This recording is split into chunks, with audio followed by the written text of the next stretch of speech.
Hey, I've got a little avatar now. It's actually pretty cool. I like it. I like to, I can, I can suck your dick. I can suck your dick, cuz. Anyways, I have a few health problems now. I didn't have a doctor for like 9 or 10 years. The best I could do was like a walk-in clinic before that, which I only did like 2, maybe 3 times. Besides 2021, where, they really were looking at me because, well, I was throwing up blood and stuff. I'm still throwing up blood. I'll put a picture up from the Bannock Shack. I had to end up leaving because I was throwing up blood.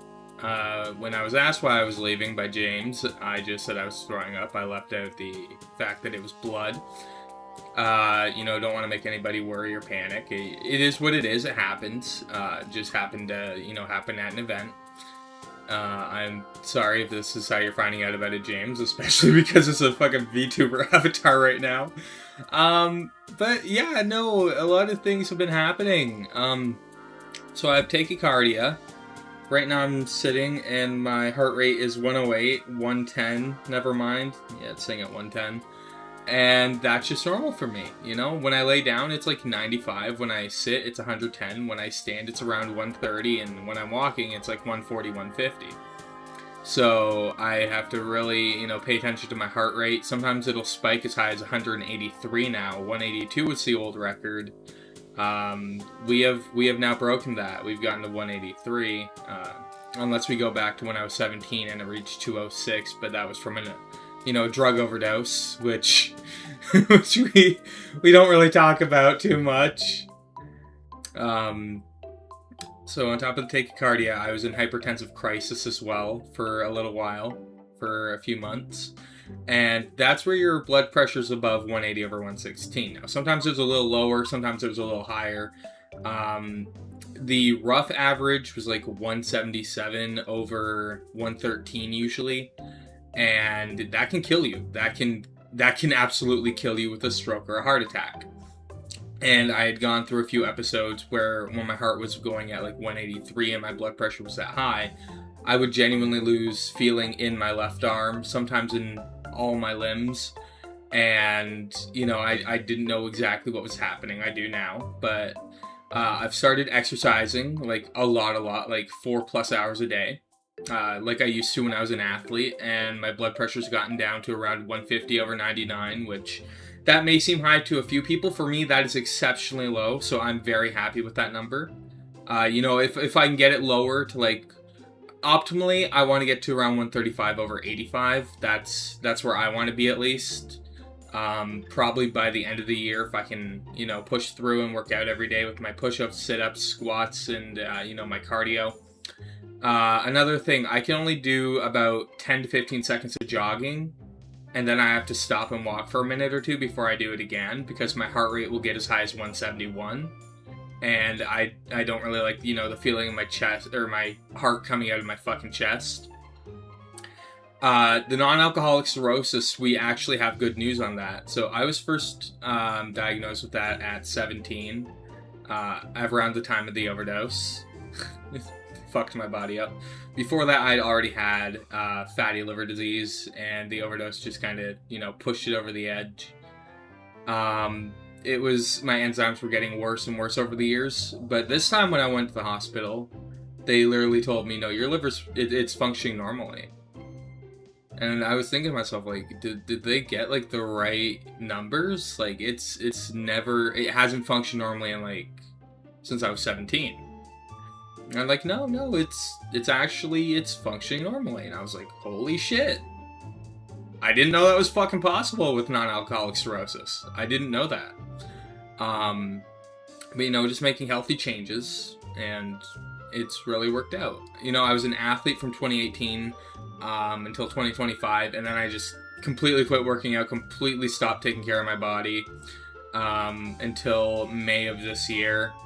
So for about 12, 13 months, I was a couch potato. I didn't walk anywhere. I was getting about 1,200 steps a day on average. Now I'm back to about, 12,000 a day average. So, I'm really happy with that progress. I gained some weight back after I was losing it all. I got back up to 218. And in about 16 days, I dropped 10 pounds. I'm back to 208. So, you know, we're going back. We've met the 210 goal by the end of the year that I wanted. We started this year at 252 pounds. So, and almost all of that weight loss up until about the 218 was, I think, all the way until May, and then I just stagnated until recently, and then I just lost a whole bunch again. I also apparently have a low thyroid, which I've known about since I was 17. Again, back when I had a doctor. And essentially what that does is it means that I hold on to more fat storage, I hold on to more weight, I gain weight easier, it's harder for me to lose it. So to be only 208 pounds with low thyroid and not being medicated for it, you know, I feel like that's a big W, a big win. And the last thing for right now is type 2 diabetes. Jesus Christ. My blood sugar was so high, the doctor was surprised that I was not fainting or passing out or any of that shit. And I'm like, oh, thanks. That's nice. That's nice to hear. And when I found out about that, I celebrated with one final soda. I was like, you know what? I got in call with Lily's group, and I downed a 2-liter A&W root beer. And I was like, fuck it, if I'm gonna go out, I'm gonna go out strong. And, you know, I haven't really drank any soda since then, but it's been a change. You know, mostly eating, you know, just leafy greens, no sugar, low carbs, aiming for only 50 to 100 grams a day. And, that's pretty strong, considering on most days I would average 346 grams of carbs per day, which I feel is a little high. And I looked at my Fitbit, and I was only getting about 46 grams of fat a day and about 25 grams of protein a day. And I've changed that. Now, on average, over the last 4 or so weeks, I've been getting about 80 grams of 80 grams of carbs, which, you know, it's not exactly my goal of 50. I'm trying. It's a change. I'm getting about 65 grams of fat on average over the last 4 weeks, and I'm getting about 180 grams of protein, which is a huge change. And I found that, you know, if I have one day every week where I do eat carbs and kind of pig out, I feel a lot more energetic, a lot more good. But if I have 2 days of doing that, I feel like I'm going to die.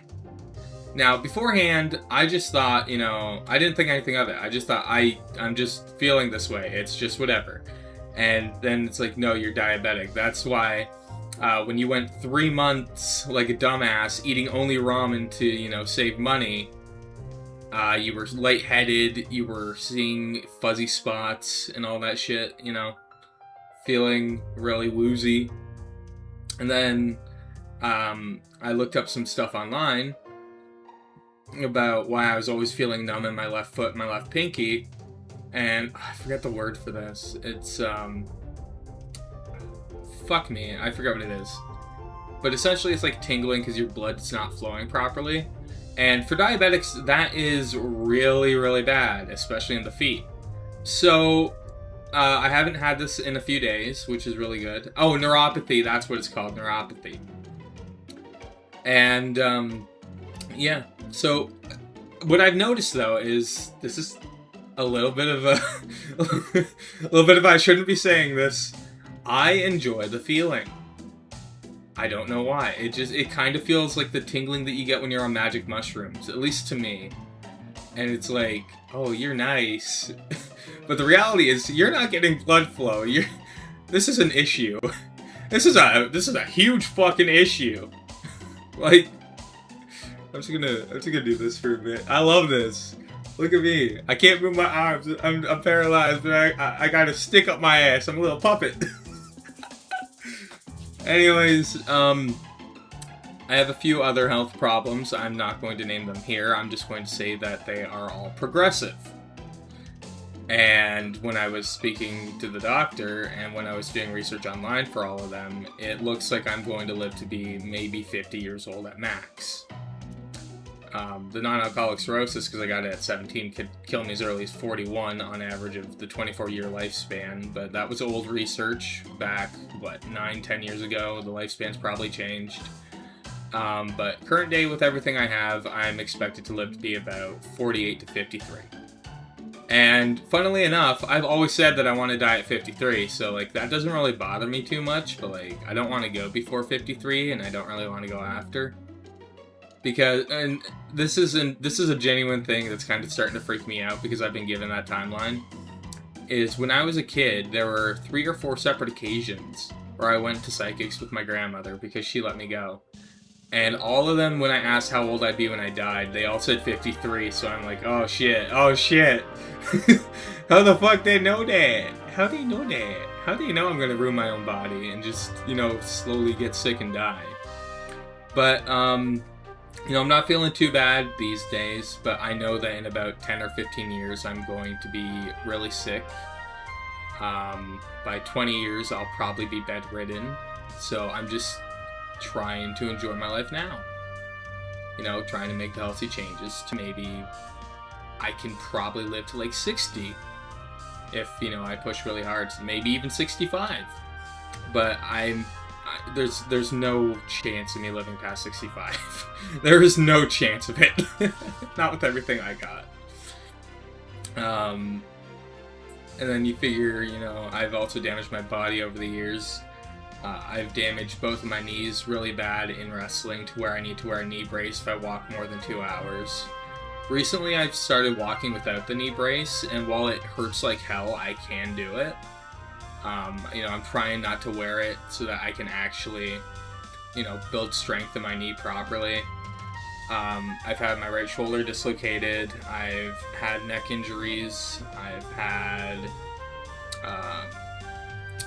what the fuck was it? I don't remember which toe broke. I know that's weird. It healed like perfectly. I don't know how it did, because I've seen my neighbor Chris's broken toe and it did not heal good. But one of my toes got broken back in 2023. I broke my nose when I was a kid. I've lost teeth from sparring and wrestling and boxing and all that shit. And I also have asthma, which is bad because I smoke an 80k puff vape in 2 days. It's really bad. I'm a really bad chain smoker. My oxygen will get as low as 89 some days, and no matter how hard I try to quit, I just can't. I could give up hard drugs like cocaine and shit, but I can't give up smoking for some fucking reason. Maybe because it's so cheap. Maybe because it's the most addictive substance on earth. At least I think it is. It might be. I know it's up there. I just don't know if it's actually the most addictive, but it would not surprise me. It would not fucking surprise me in the slightest. And then I have ADHD, I have autism, BPD, I have schizophrenia, and now it's believed that I have generalized anxiety disorder, because when I was speaking to my doctor and I showed some of the heart rate spikes, a lot of them seem to happen when I'm looking at social media. Like, if I hop on and anybody's talking about drama, my heart rate will go into the 140s and 150s. And then a few minutes after I look away, it'll go down to like 105, 108, the normal sitting range. Well, at least for me. At least for me, that's like the normal sitting range. It's like 100 to 120. Like, I'll usually be in there.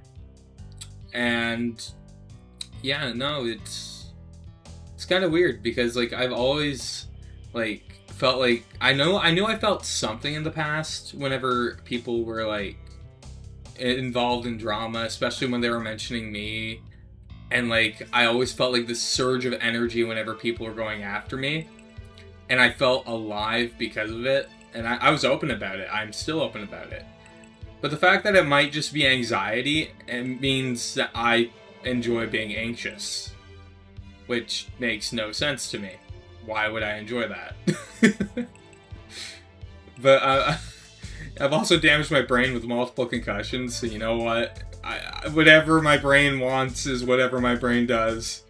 If it likes being anxious, it likes being anxious. Anyways, I'm not going to use this VTuber model too much, but this is... In real life, I wear a tailcoat, so I chose that for like the outfit, and chose the same hairstyle I have right now. Just made the hair a little bit lighter because it's like a dark blonde right now. I'm getting it, you know, kind of silver. It'll take about 6 weeks to bleach it again. Then I gotta wait 6 more weeks for the final bleach, and then I gotta tone it, and then I gotta put the Manic Panic in, and it's gonna be a whole process that takes a while. So until I have the silver hair like I used to in 2024, we're just gonna chill with this. You know, the little VTuber avatar. But I don't know what else to talk about. Hopefully you all have a good day. Make sure to take care of your health. If you smoke, try to quit. If you don't smoke, for the love of God, don't start. You'll feel good for the first like week or two, and then after that you won't feel anything from it, and you will lose all of your money, like all your free cash on cigarettes instead of stuff you actually want to buy, and you won't be able to afford shit. Plus you'll be killing your lungs slowly, building it up with tar and plaque, and just gets harder to breathe. Like I'm 26 and my oxygen gets as low as 89. At 88 you're put on oxygen. That is not fucking good. Granted, there are also some other days where it gets as high as 96. So, they're very rare, but they do occur. Usually it's the days after I've, like, cut down on my... Because some days I will cut down on my smoking for a while. It never lasts long term. But when I do, and I, like, up my cardio, I notice that my oxygen goes way up. Like, all the way up to 93 to 96. And when I'm just kind of lounging around and I'm like chain smoking all day, it'll be from 89 to 92. So I've begun noticing that, and yeah. The weird thing is I don't really feel too different until it hits like that 89 mark, and then I get like this tightness in my chest. But it still doesn't feel like I'm suffocating or I can't breathe or anything like that. Which I think is a very scary thing, because that means that likely there are people in the world who have oxygen levels low enough they should be on oxygen who just don't feel it yet. And that is, again, a scary thought, because say I'm not wearing my Fitbit, or I'm not taking my O2 through the actual machine we have at our house, or I'm not using the actual heart rate monitor we have at our house and stuff like that to compare and make sure everything is accurate.